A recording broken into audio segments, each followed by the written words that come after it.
49ers Web Zone No Huddle Podcast, part of the Odyssey Network. I'm Al. He's Brian. You can find us wherever you get your podcast. You can find us on YouTube. Like, subscribe. Brian, it's good to have you back, dude. A week. I'm flying solo. I know. It's good to be back. It's good to be back. The end of the school year is a little crazy for me. And so it officially ends this week. Graduation is Wednesday. And and then I'm free for the summer. So those of you that listen and are like, oh, finally, it's just Al, man, the summer's going to be rough for you. He's back.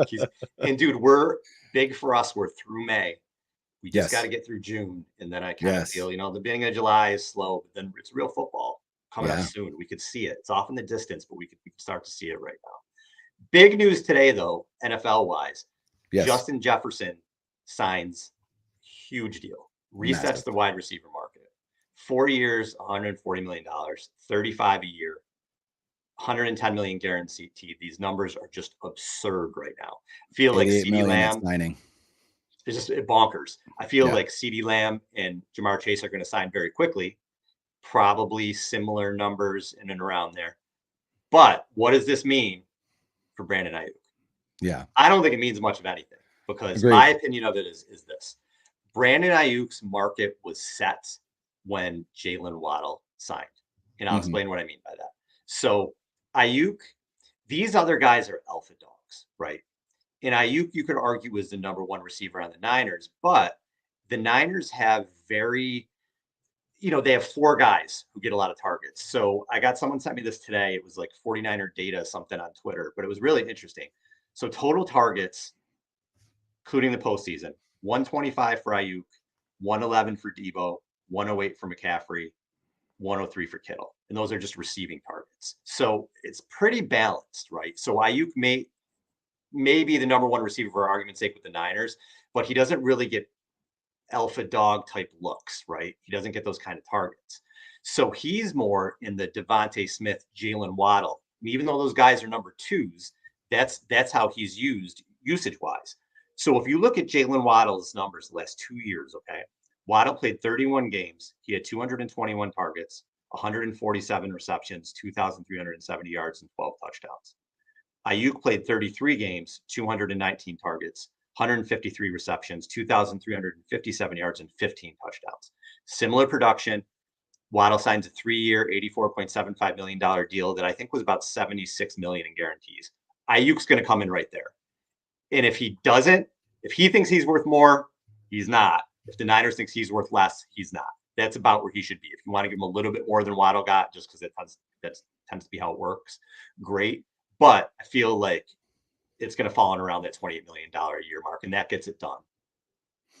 Yeah, Jalen Waddle, Amon-Ra St. Brown, right? Kind of the same, to me, the same tier in terms of what you could or should expect with a Brandon Aiyuk contract. Justin Jefferson's an outlier, right? He resets not only the wide receiver market, he resets the non-quarterback market, right? His deal surpasses the one that Nick Bosa got last year, and he is now the highest paid non-quarterback in the NFL. It's a really unique it's a really unique situation, because you look at the draft, this past NFL draft, and the number of wide receivers that went in the first 2 rounds. And it certainly feels like teams are looking at the wide receiver market and going, we don't want to play in that end of the pool. Like, we don't want to tie ourselves to the wide receiver position. And I get it. And I understand that. And if you look at the Amon-Ra St. Brown contract, or you look at the Jalen Waddle contract, and you compare that to the Deebo Samuel contract, with the caveat that the cap has gone up since Deebo Samuel signed his deal, those deals are right in line with what Deebo Samuel got when the cap was what it was when he signed his deal. And so I don't feel like the 49ers are doing something crazy if they sign Brandon Aiyuk to a deal that averages $30 million per year, with whatever they figure their guarantees are going to be. Justin Jefferson's contract should have zero effect on what Brandon Aiyuk should expect and what the 49ers should pay Brandon Aiyuk. Because again, it's an outlier. And I don't even know that Jamar Chase is going to get a deal like that. Like Justin Jefferson is by far and away the best wide receiver in the NFL. Period. Full stop. I don't even think CeeDee Lamb should expect what Justin Jefferson got, right? And if you look at their numbers, Justin Jefferson, CeeDee Lamb has 2 more touchdowns than Justin Jefferson does. But Justin Jefferson leads CeeDee Lamb in the 2 most important categories, which is receiving yards and yards per reception.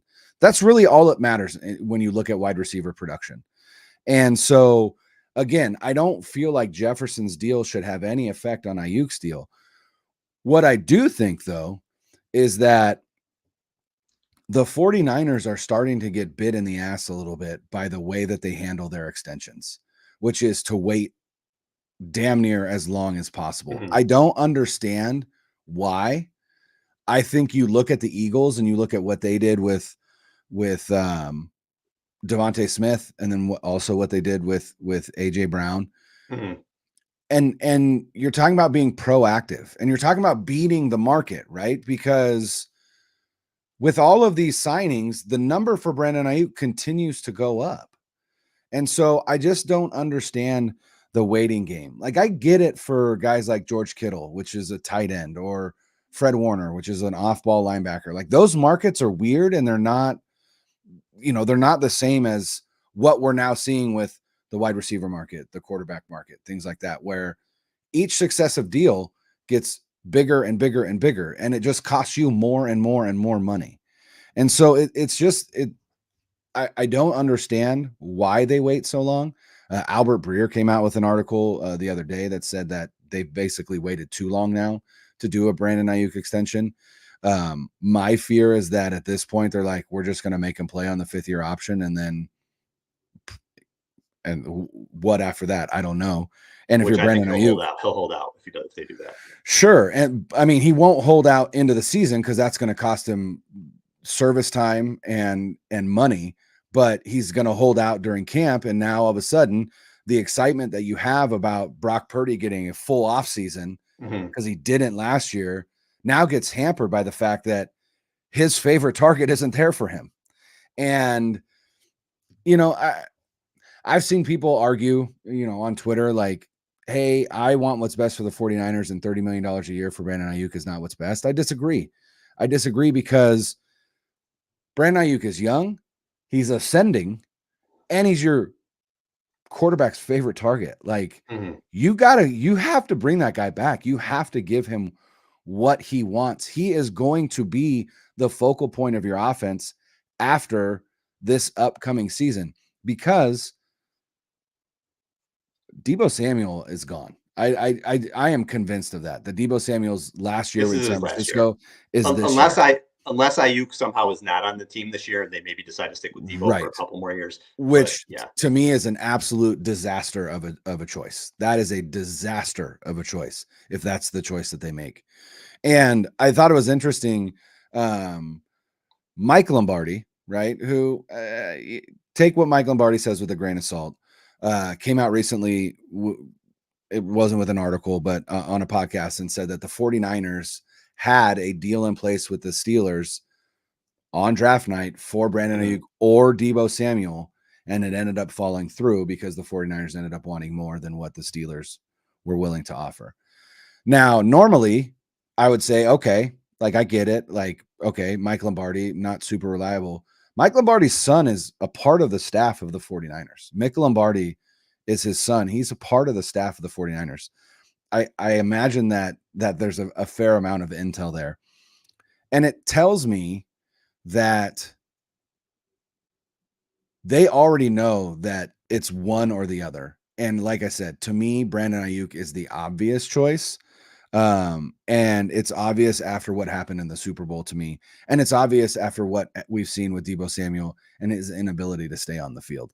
So again, I don't think it's a disaster if they sign him to 30 years APY. And I don't think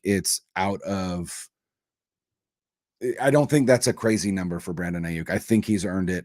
I think Brandon Aiyuk is easily a top 10 wide receiver in the NFL.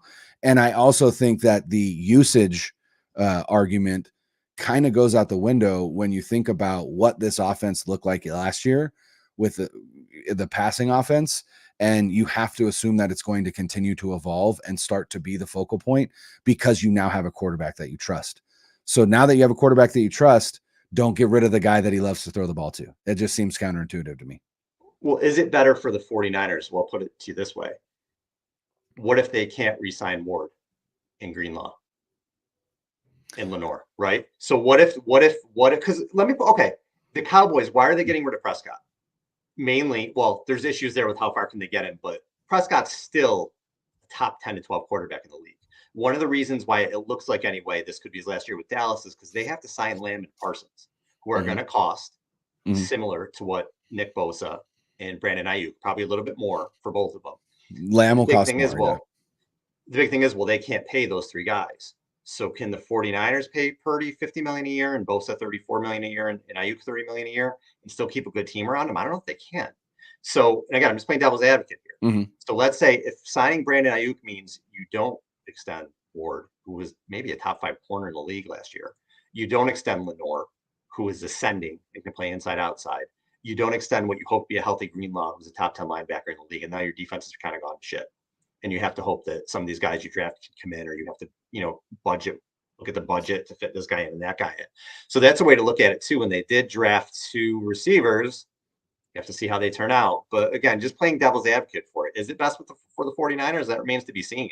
Because all of a sudden, if you're top heavy with those 3 guys, and then you lose some of these other pieces that have helped you be so successful because you're so deep, it's a good problem to have all these guys to pay. So does it make more sense to say, all right, listen, this is Kyle, Kyle trusts his system.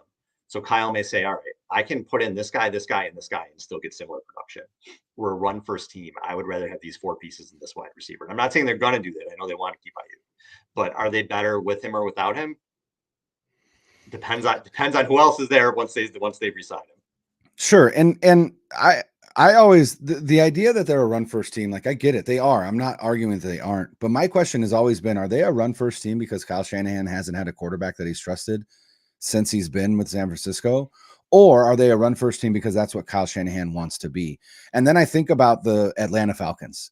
And you look at that team, you're like, that was not a run first team. That was a team that had what? I would say that was a team that had a quarterback that he trusted and a stable of wide receivers that were friggin' incredible. And they threw the ball all over the yard. And you look at what they have done in the draft when they draft Ricky Pearsall, they draft Jacob Cowing. They have Brandon Aiyuk. They have Deebo Samuel probably for one more year, right? They've got George Kittle probably for one more year. It just feels like they're moving towards maybe not a pass first team, but a heavier pass team than they have been since Kyle Shanahan has been here because he trusts Brock Purdy. And so, we aren't going to know that until we see what this season looks like and moving forward. But I still wonder if they are a run first team because that's what he wants, or they're a run first team because up until now, he just hasn't trusted the guy that he's had under center. Well, with the Falcons, and I'm looking this up because they were actually in passing attempts in 2016, and Ryan had an unbelievable year. But I'm trying to find where they are now, passing attempts. I'm pretty sure they were near the bottom of the league in attempts for passing. And I don't know, I don't remember every single Falcons game that year. So they were 26th in the league in attempts that year with 537. So I don't know, were they just up by a lot and running at the end? I don't remember. I don't remember watching anything with that. But Kyle still likes to run the ball. And he did have an alpha there in Julio Jones, and he did have a quarterback that he trusts, and he's moving towards a quarterback that he trusts now. And I agree with you. I do think they're going to throw more. And it's nuts to me to break up any of this core while you still have a window with them. You should do everything you can to get it done. And I don't think best case scenario for them business-wise, again, is you playing a 5th-year option. But Aiyuk will hold out. And then all the reasons you said, they don't have him in training camp. Purdy isn't working with him. He comes in the season, he's going to have a slow start. Everybody does when they hold out if he doesn't pull a hamstring or something. So you risk all those things with that. So, but we'll see, man. Hopefully it's done soon. I'd love to be talking about an extension because if not, there's going to be a lot of what if talks with him until they figure it out. So yeah, for sure. While you were gone last week, I did a show and I had seen a PFF ranking of quarterbacks, and they had Purdy ranked 13th, and I wasn't so upset or going crazy about where he was ranked, but they had certain tiers, and the tier he was in the melting pot tier. He wasn't in the playoff quarterback tier, and that was insane to me, because how do you with it, right? It's just like the antithesis. It doesn't make any sense. So now Chris Sims does his rankings every single season, where he puts out on Twitter, he does a quarterback every day. He has Purdy at 17. And I was listening to what he was saying. The good things he said about him were he's a system quarterback with system plus. He has the ability to handle Shanahan's offense and execute it. He said light years better than Jimmy Garoppolo did. And I'm paraphrasing what he said here. He said Purdy's a damn good athlete. He has a great feel and anticipation, and he can make high-level plays very quickly. He's a very quick decision maker, which in Kyle Shanahan's offense, is great. He said sometimes he's watching film and the ball's already out to where it should go. And he's like, wow, how'd he dissect that fast? So why is he 17? Well, according to Sims, he said his game gets ugly. If the game gets ugly, so if they're playing from behind, you don't see consistent play from Purdy. Well, that's kind of the Shanahan offense altogether. Right. That's a different conversation. He said when Kyle's tricks get taken away, he can get out of rhythm, and he has trouble making some throws with pressure on him. He said there's more wow decisions than wow throws. So he's got a good mind, but his throws don't always wow you, is what he's saying. He said he gets the benefit of the doubt because he'll miss a throw. I don't remember Purdy missing a ton of throws where I'm like, oh my God, this guy's all over the place. But he said he'll miss a throw, but then the next play, a guy's even more wide open than the one that he missed, and they get 40 yards and nobody says anything because they ended up getting first down. Whereas on a worse team, they may have to punt and those plays stick out. And he was nitpicky about his motion. He said he's got a very long motion, which I guess he does have a long motion. And he said he tries to play big, but he's not big. And again, he doesn't make throws when people get around him. And he brought up that motion again. He put him at 17. And one of the people he had over him that I saw today was Baker Mayfield, which I just think is, again, you're losing credibility. Right. You're just losing credibility when you say something like that.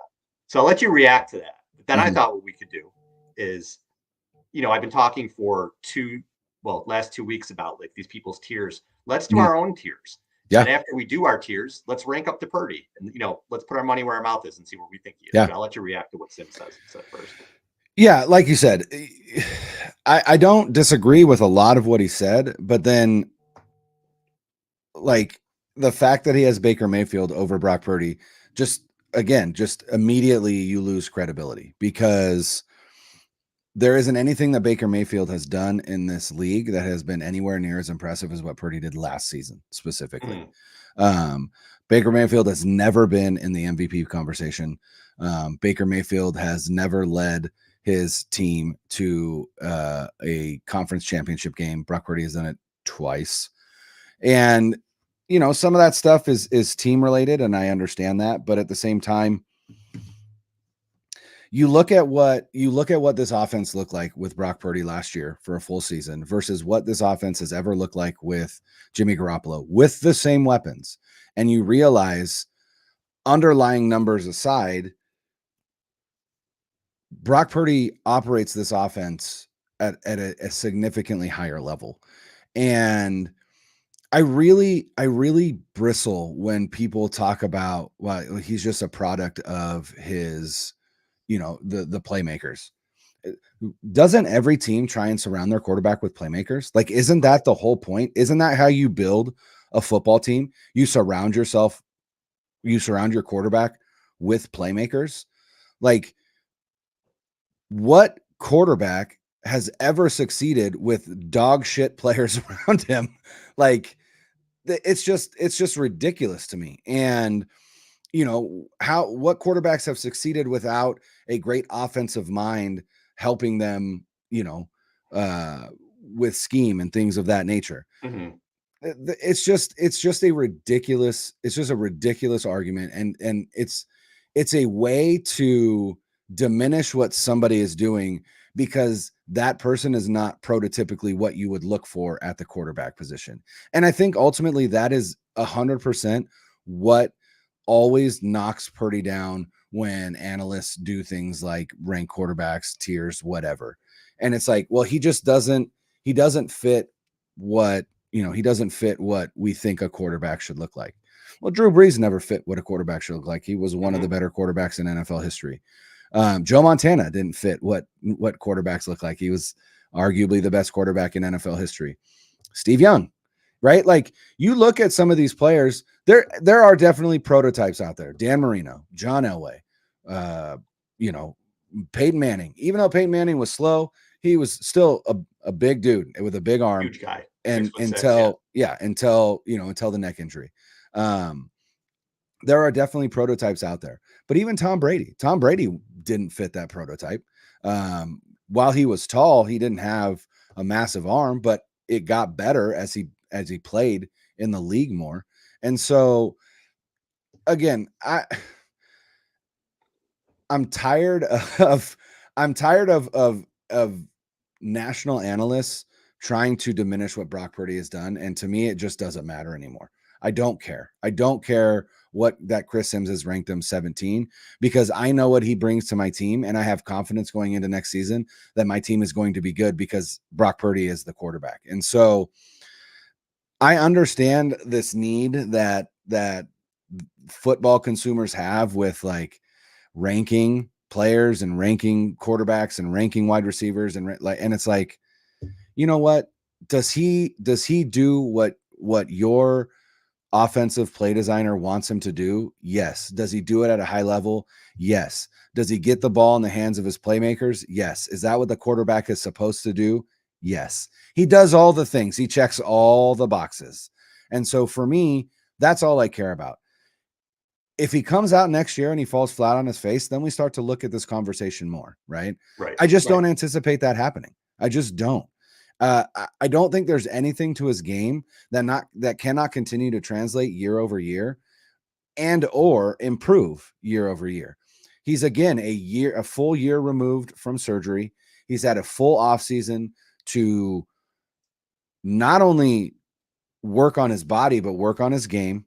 And I think he's going to come into training camp, and I think you're going to see some strides, because that's the type of player that he has shown himself to be. And so, look, I feel like at this point, Kyle's probably already gone to the, tattoo laser removal place and got that tattoo removed from his calf, because Sims just feels like, I don't know. It just feels it still feels like sour grapes over the Mac Jones thing. It just honestly does. Like, it's felt like that since they drafted Trey Lance and made pretty much everybody look like an idiot. And I think too, they know that people are going to talk about it because there's so many Niners fans. Also true. Niners are hot button. I mean, we are. So I guess it's working. We're suckers. But, dude, I will maintain this forever, that if this internet age with the Stephen Ruizes and everything, if you transplanted that to the 80s or move those guys up here, whatever, you would have these rankings that would be like Joe Montana. He's the 8th best quarterback in the league. He doesn't have the physical ability of an Elway or a Cunningham or Marino's arm, and he's got Bill Walsh. He's got Bill Walsh and Jerry Rice and Roger Craig. 100%. Yep. He's not. He's got Dwight Clark. He's got all these weapons. Yep. He's not the greatest quarterback. I just know it would have been that way. There's no way it wouldn't. But we've been knocking these guys for 2 weeks now. Let's put our money where our mouth is. And when I do these rankings, at least for me, Brian, playoffs matter. Yeah. Playoffs matter. Yes. Joe Montana is Joe Montana, and Tom Brady is Tom Brady because of the playoffs. They had great regular seasons, but those guys are regarded as 1 and 2 because they won in the playoffs, right? I mean, you can't argue that. So these are the tiers I came up with, and tell me if you want to add anything or you like these or not. But tier 1 is Mahomes, because he's just going to be there. Then elite, franchise, purgatory, replacement level, and TBD. We don't know. Okay. Is that fair enough, or do you want to add anything? I like it. That's fair enough. No, right. I like it. So I like to go through, just start at the AFC East, because then we do the Niners last. We just go from division to division all the way through. So Josh Allen. Elite. Agree. Tua. That's a bit of a tough one. You know what I'm gonna do with Tua is I'm gonna give me the tiers one more time. So Mahomes, elite, franchise. purgatory, replacement level, or TBD? See, I think Tua is purgatory. I don't think he's a franchise quarterback, for multiple reasons. One being health, and then two being you've just seen this team collapse year after year in the second half of the season. And that's either A, because Tua got hurt, or B, because Tua stopped playing well. And so they are in a really, really tough spot because they are good. They are in the Sean McVay, Jared Goff, or Kyle Shanahan, Jimmy Garoppolo situation with Mike McDaniel and Tua, where Mike McDaniel needs his Matthew Stafford or needs his Brock Purdy. But I just get a sinking suspicion that they're going to pay Tua, and it's going to end up costing him his job. Yeah, once Waddle and Tyreek are not there, or not the same guys, it could be a very different offense. All right, Aaron Rodgers is an interesting one for the Jets because obviously he would have been elite at one point. You could have even argued he was Mahomesian at his top. I'm going to say at 40 years old, coming off of his injury, he didn't have a great year 2 years ago, but I would still put him in the franchise category because I still think you're going into next year like, yeah, this guy can win us a couple playoff games if he's healthy. Well, and you have to put him in the franchise because they've literally built the franchise around him. Everything that they've done for Q Aaron. So, and he's still Aaron Rodgers. I mean, we may even be knocking him, I guess we'll see. But we may even be knocking him, putting him just in the franchise thing. But for right now, coming off of the injury at 40 years old, I'm betting there's a step back to just being a really, really, really, really good quarterback as opposed to superhuman that he was sometimes. Yeah. Patriots. I mean, we can say May or Brissett. Brissett, I think, is replacement level, and May is TBD. Yes. So either way. Correct. Yeah. I think Brissett is 100% replacement level. But I think if you were tiering, I think he is the top of replacement level.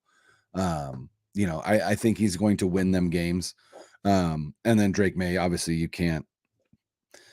I really bristle at the people that rank like rookie quarterbacks coming into the NFL higher than any other quarterback that has played, a season's worth of games. Cause it's like, great. Yeah. They were great in college. I'm not bemoaning that fact, but you got a lot to prove in this league. And there's been a lot of dudes that were great in college that absolutely flamed out in the NFL.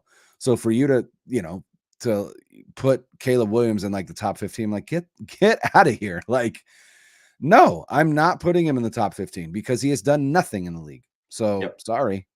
No clue until they step on the field. All right. AFC North. Got some players in here. Lamar. Lamar is tough.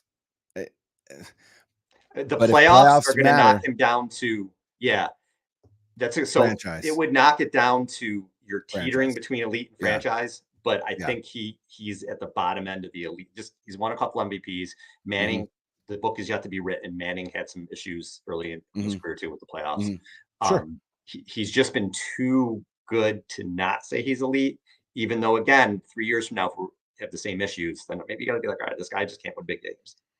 Yeah, I mean, I would put him at either the top of franchise or, like you said, the bottom of elite. But again, the playoffs matter, and it's hard to knock somebody that's won 2 MVPs. So there is that for him. But it will be interesting to see what year 2 in Todd Monken's offense looks like, and see if they can't get over the hump, especially with Derrick Henry there now. Deshaun Watson, he's replacement level for me.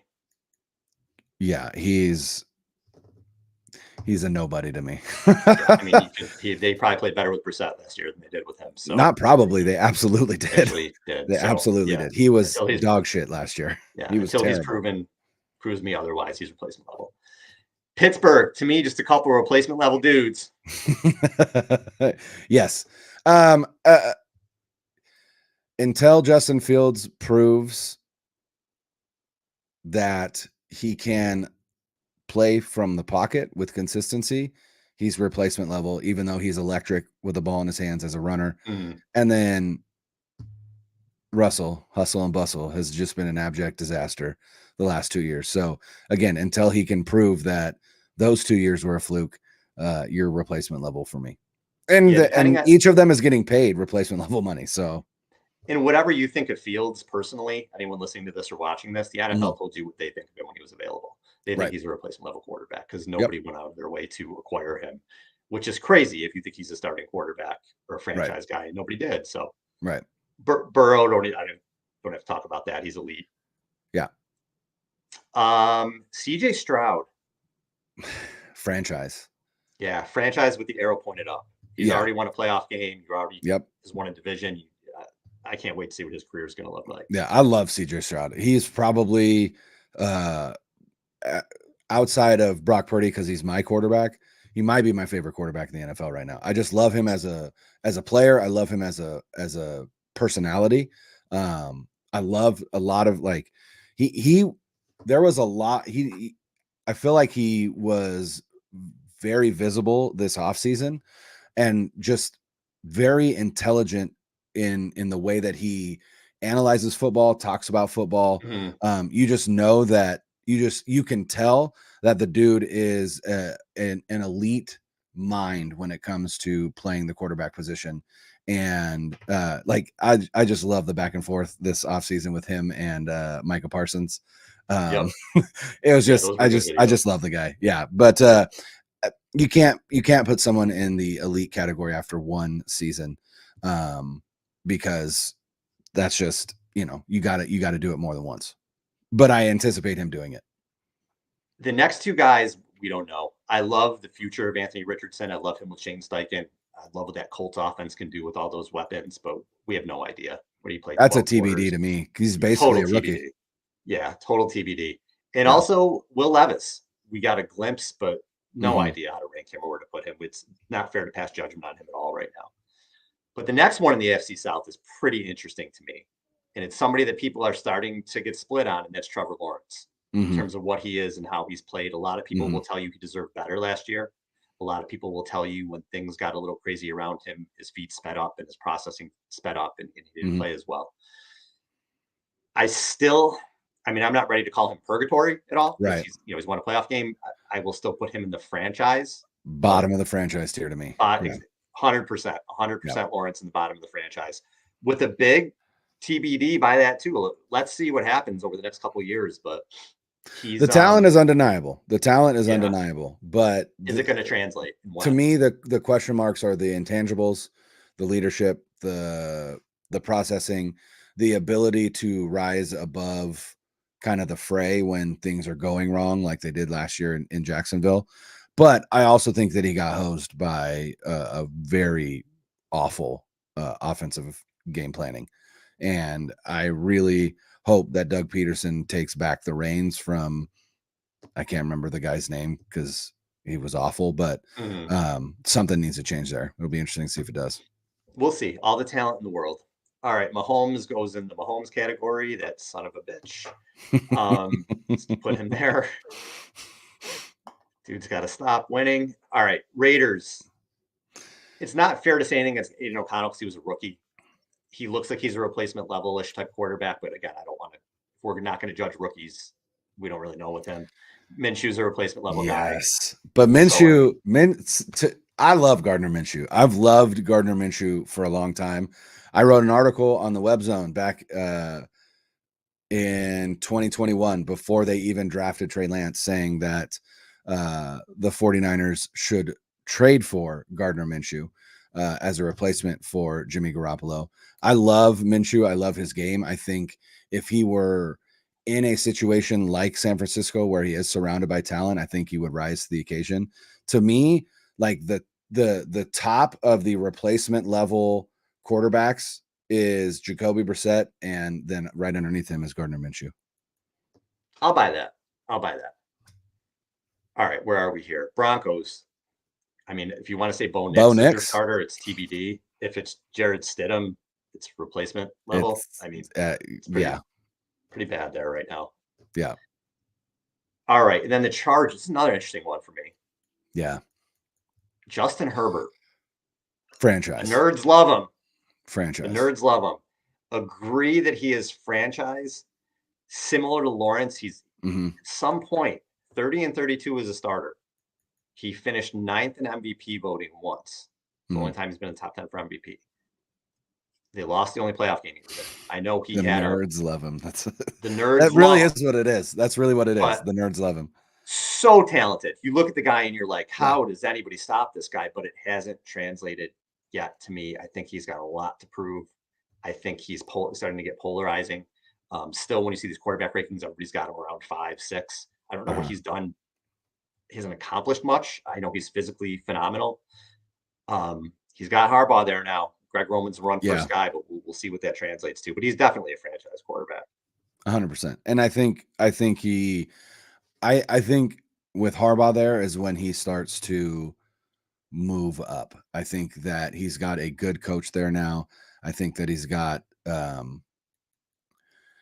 the offensive skill positions around him are awful, and this season's going to be rough because of that. But he's definitely got the right coach there to get the most out of him. If Jim Harbaugh could turn Alex Smith into a top 15 quarterback, then what is he going to do with a guy like Justin Herbert and the tools that he has? It's going to be fun to watch. Yeah. Okay, going over to the NFC, and we're going to have less good quarterbacks here than we did in the AFC, but quite a few. Dak Prescott. So Dak, when we talk about that playoff thing, Dak has not done it in the playoffs. He has won a couple playoff games, won 2 of them, but it has been a total disaster. It's hard for me to say that he's anything other than a franchise quarterback, because if he does go on the market next year, somebody else has paid him $50-something million. He was top 5 in MVP this year. He's definitely not elite. He's sort of teetering on Kirk Cousins land a little bit, but they win a lot of games. The book's not written. I still have to put him as a franchise quarterback. Yeah, and you get no argument from me. He is going to get paid if he makes it to free agency. I still have my forecast that he ends up with Sean McVay in LA, but we'll see. Jalen Hurts. After the 2022 season, I would have easily, without question, said franchise. After last season, it's hard. It's not purgatory because I've seen him do it, but it's bottom of the franchise tier for me. I think he was hurt last year, and I think that affected some things. Also, what we saw him do in the Super Bowl, other than that one fumble, he came on his back. He was phenomenal. So he came really maybe within one play, and then a holding call or whatever the hell the officials call it at the end of that game. If he gets the ball back, who knows? So he almost did it. He came that close. So for me, 1 year like that, and then last year there were some questions, but I still think, he's absolutely in the franchise thing. This year will tell us a little bit more either way, but to me, I have to absolutely solidify him in the franchise quarterback. Yeah, I can't put him in purgatory at all. Daniel Jones, I don't even think he's purgatory. I think he's replacement level. Yeah. Oh, 100%. Okay. Because I know some Giants fans who feel differently, but that's replacement level to me. Jalen Daniels, we have no idea. Right. TBD. All right. Jared Goff. A lot of people like to knock Jared Goff. Here's what I'm going to say against Jared Goff. When you put a good team around him, and you got to have a good team to win sometimes, Brian, right? You got to have pieces around you. All the time. Well, not according to his quarterback critics, no, because every time you say something good about Brock Purdy, you have to follow it up by, even though he has talent around him. Right. So Jared Goff, even though he has talent around him, been to 2 NFC championship games, been to a Super Bowl. How is he not a franchise guy? He is to me. Well, and he's getting paid like a franchise guy. So but again, it's that bottom of the franchise tier where there's just so much about his game that scares me. Like if I was a Lions fan, that would just scare me. Like, right.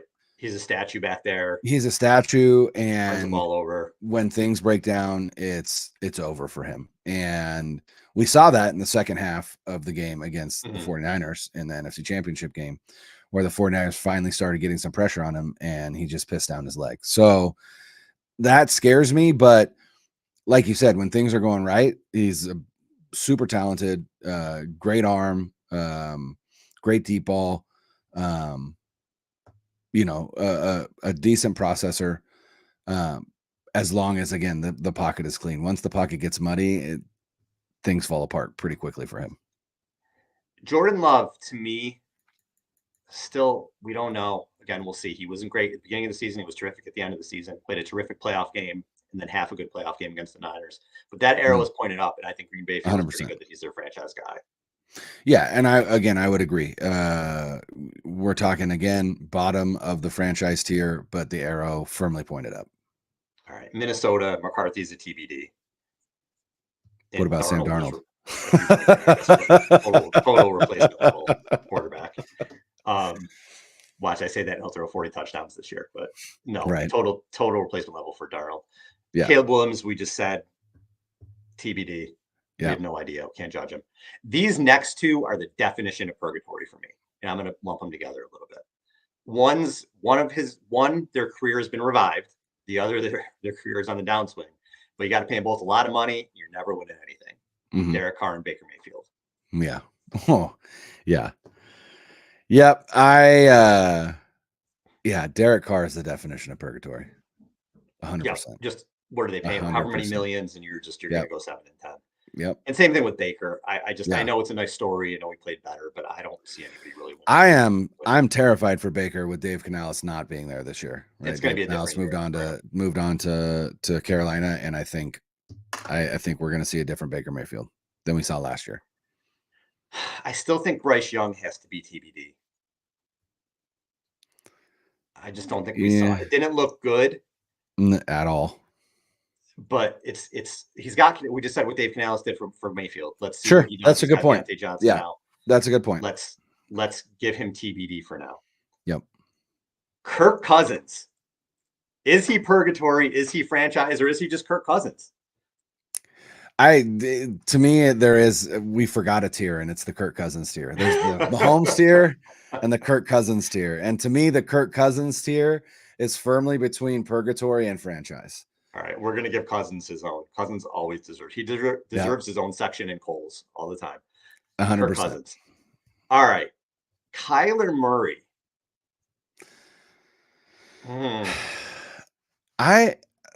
There are people that love Kyler Murray. I've never seen it.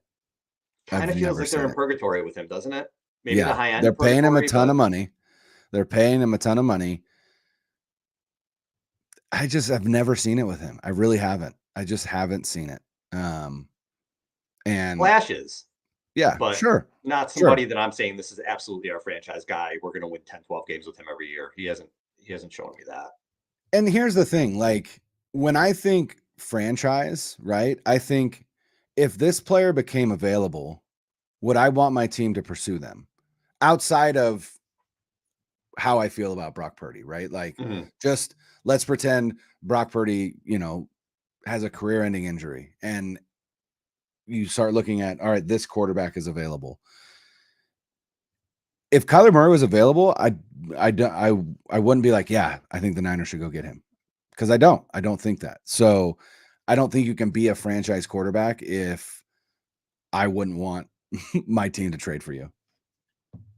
Agree.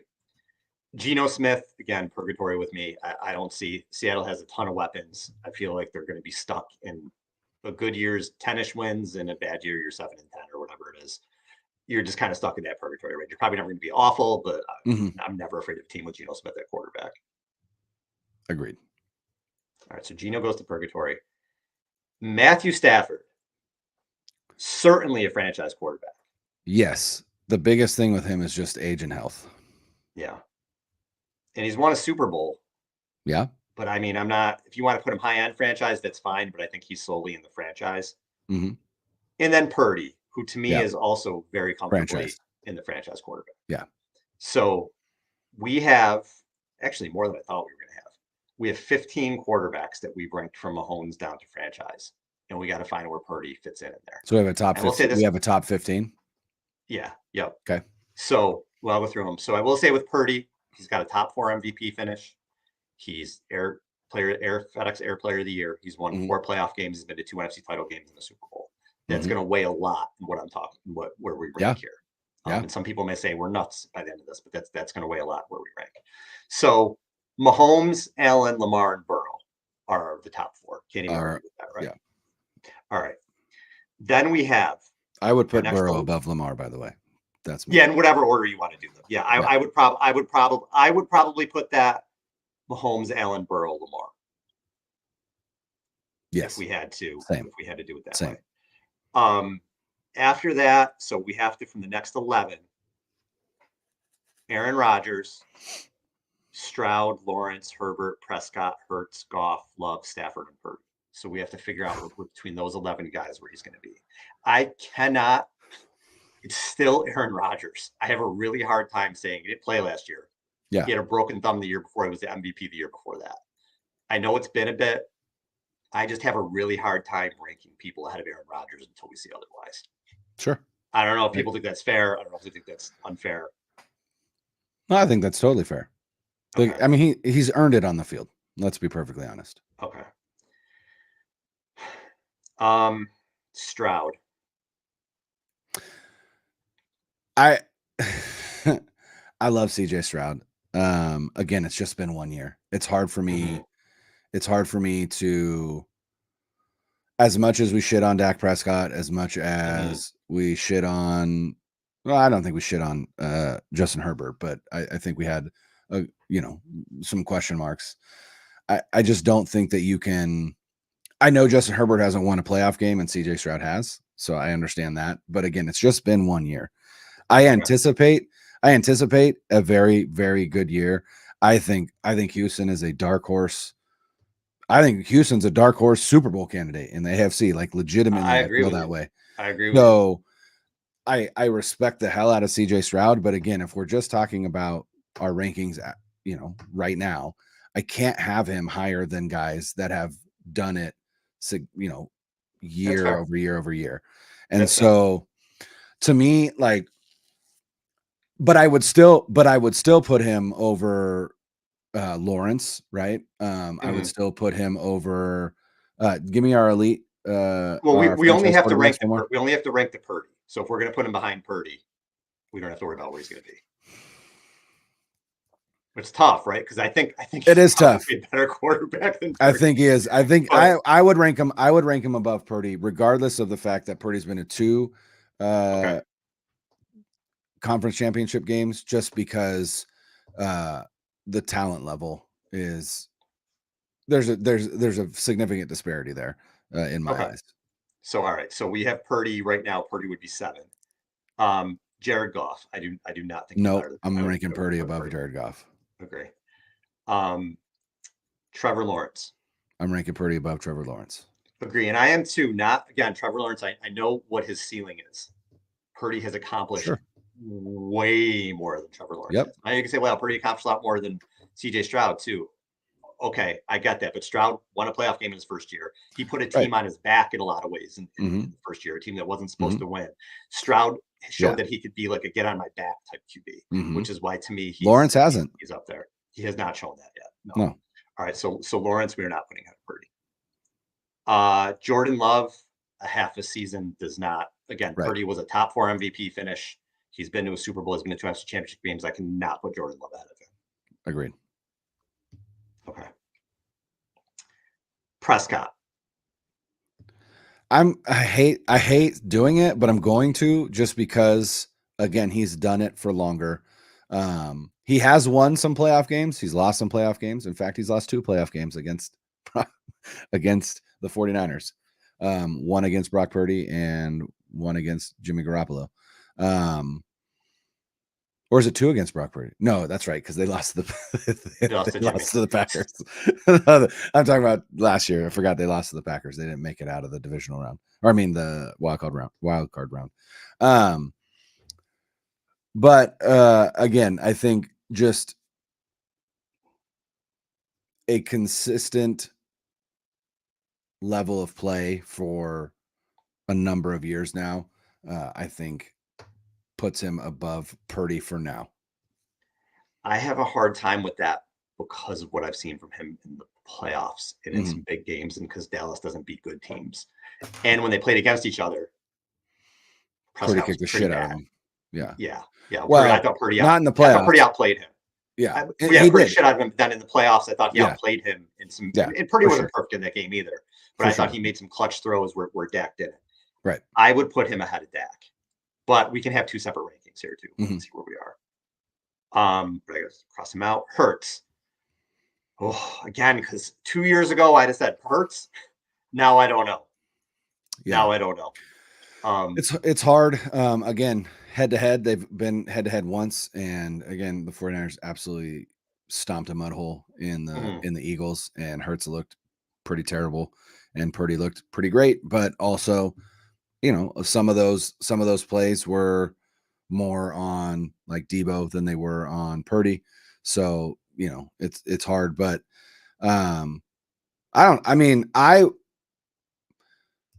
both of them have been to a Super Bowl. Both of them lost to the Chiefs. Hurts had a more impressive performance in the Super Bowl, but Purdy in the 2 years that he's played hasn't looked anywhere near as bad as Hurts did last year. So to me, I would say I would rather have Brock Purdy than Jalen Hurts. And again, to me, it's more about who would I rather have on my team? And I think I'd rather have Brock Purdy from what he's shown me so far. So we have two left. Start with Stafford. In a perfect world, healthy. Yeah, I'd take Stafford. It's hard not to take Stafford. Yeah, I agree with that. So I think I would go Stafford there. Yeah. And then Herbert again. All the things we just said about playoffs and stuff and the confidence, Herbert hasn't done any of it. Yeah. But if he was on the 49ers, you know what I mean? I would take her. Yeah. If the scenario was, look, straight up Brock Purdy for Justin Herbert, I would make that trade. Herbert, I would make that trade. Right. Yeah. Okay. Yeah. So you have Purdy 10th.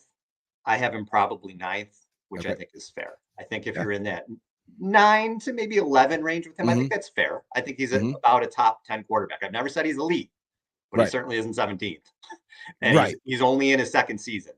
We're talking about a lot of these other guys, they're TBD. We don't know.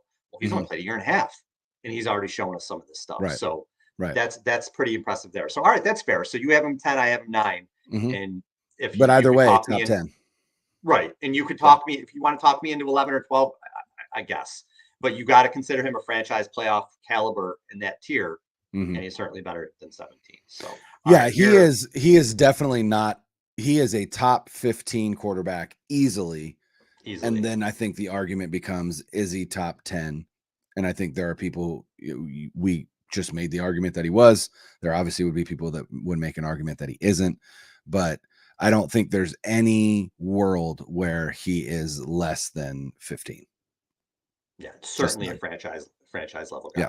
All right, before we get out of here, really sad news today. Yes. Great, maybe the best offensive lineman of all time. Larry Allen passed away. He played for the Niners for 2 years, all those great years with the Cowboys. Really sad, just prayers out to him and his family. Yeah, I was telling you before we started recording, Larry Allen is the first offensive lineman that I was really aware of as a football fan. When you're a kid, you don't really pay attention to things like offensive line. Like it just doesn't really matter to you. But I remember Larry Allen because of the way that he would dominate games. And he was a Cowboy, which meant that I hated him. But then he came to the 49ers for the last 2 years of his career. And I just remember thinking, like, I can't believe we got this guy on our team. Like, this guy is just an absolute monster on the field. I remember Pro Bowl skills challenges where he's putting up ridiculous numbers on the bench press. I remember seeing a video of him recently putting 700 up on the bench press, which is just outrageous. And so, one of the strongest players in NFL history, for all intents and purposes, just a really good dude off the field, but an absolute, like I said, monster on the field. And just sad to lose him so early. He was 52 years old. So prayers out to his family. Passed away on vacation in Mexico with his family. That's got to be really tough. It's brutal. It's brutal. Yeah. Prayers up to them. Just, one of the best to ever do it. So, yep. All right, everybody. Thank you so much for joining us. Please hit the subscribe button, whether it's you're listening on for a podcast or on YouTube or whatever it is. We appreciate you guys. We'll talk to you later. Later.